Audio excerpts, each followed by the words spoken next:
Ano yung bag nga bigat mga kapato.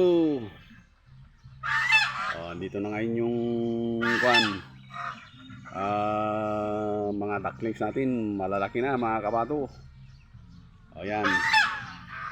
Oh. Kulang-kulang 20 po yan mga kapato. Tatapos silang kumain. Mabilis po ang araw mga kapato. At saka naayos na po natin yung bakod natin. Ayan.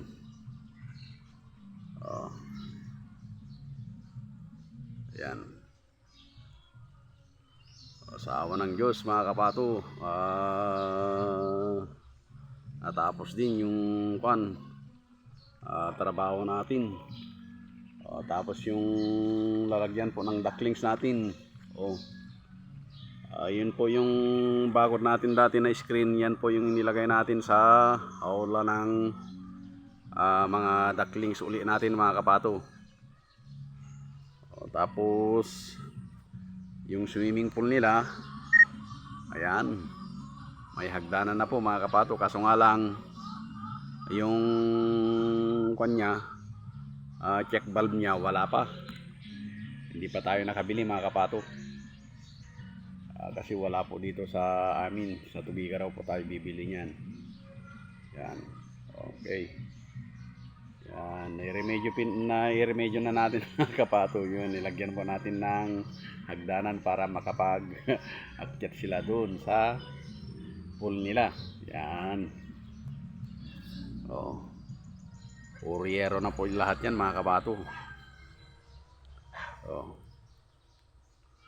Yan na po yung first batch natin mga kapato. Kulang-kulang 20. Tapos yung mga ducklings natin dito mga kapato, yan. Yan. 40 plus po yan mga kapato. 40 plus. Yan. Ganyan po yung natin, setup po ng aula natin mga kapato. Pang matagalan na yan kasi bakal na po yan mga kapato. Yan.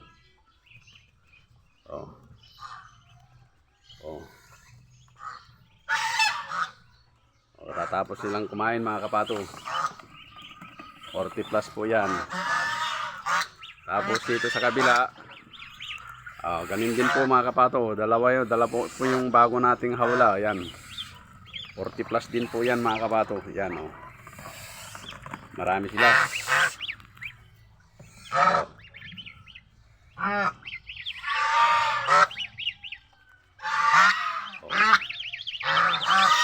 May sandan na po tayo mga kapato. Yung mga breeder natin, yun.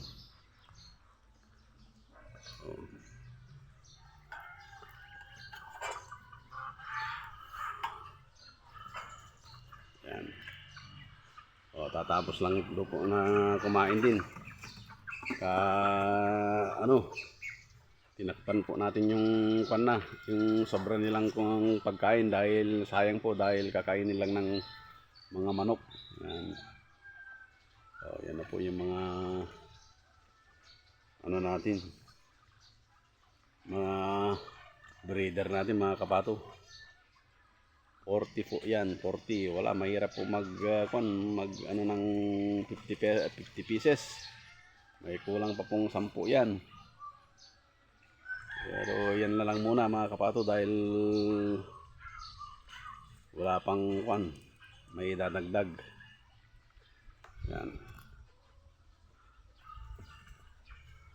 Tapos yung nandito mga kapato, yung binili natin na ng mura, naibenta na po natin mga kapato. Wala na. Wala na dito. Naibenta na po natin. Siyempre po may kita po tayo. Tapos pinambili natin ng pagkain ng mga natin. Pato natin yung kinita natin. Nakabili po tayo ng 3 kaban na feeds. Yan. Bumili po tayo ng starter at saka bayuan. Dalawang kaban na starter at saka isang kaban na bayuan para sa mga ducklings po natin. Marami pa pong namimisa dyan mga kapato. Mayroon pa pong kwan. Siguro may 8 pa po. 8 mga kapato. 8 pera pa po yung mga nangingitlog mga kapato. Marami pong nangingitlog sa kanila. Yan na po ang update ng ating mga alaga mga kapato. Tapos yung chicken natin, pwede na po mga kapato. Nakapagkatay na po tayo dyan ng 3. 12 po yan dati, 9 na lang. Sinatay po natin yung 3. Ang ganda po mag-alaga mga kapato. Pag gusto mo lang ng magkatay, andyan lang, hindi ka nabibili. Pag gusto mo ng pangpulutan, meron lang dyan.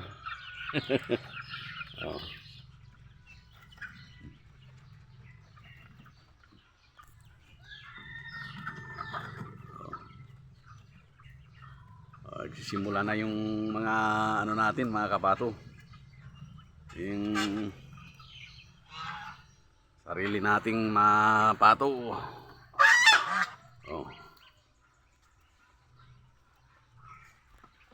Pag pwede na po yan, tuloy-tuloy na po yan mga kapato.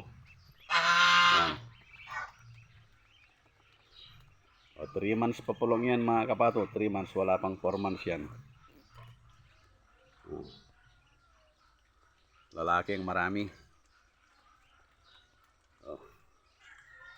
3 months old mga kapato. Yung gansa natin mga kapato. Babae po pala lahat yun mga kapato. Yung anak ng gansa natin. Akala ko lalaki yung 2 itim noon.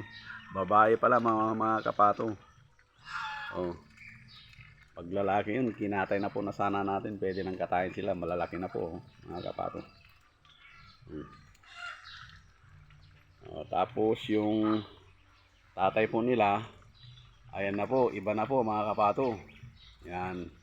Dahil hindi po pwede yung anak niya ikakastahin. Ay pinalit po natin sa isang kaibigan natin yung para hindi po mag-inbreeding mga kapato. Dun yung pinalitan natin na dati mga kapato, yung babae na matanda nandoon sa silong. Yan na po yung setup ng natin mga kapato. Hawla natin maganda po mga kapato, matibay. Dahil bakal na po yan mga kapato. 2 malalaki para mas marami rin yung kakargahin. Kagaya ngayon sa awa ng Diyos, marami po tayong napalabas na hindi kagaya nung napakainit ng panahon. Marami pong nabubugok mga kapato. Pero ngayon maganda na po magpalabas ng sisiw dahil maganda na po ang panahon. Yan, bari po yung mga ducklings natin mga kapato ay kulang-kulang 100. Pera yung nandito. Yan, kulang-kulang 20 po yan. Kaya meron po tayong mahigit 100 na po. At sana po ay hindi sila magkasakit para walang mamatay sa kanila.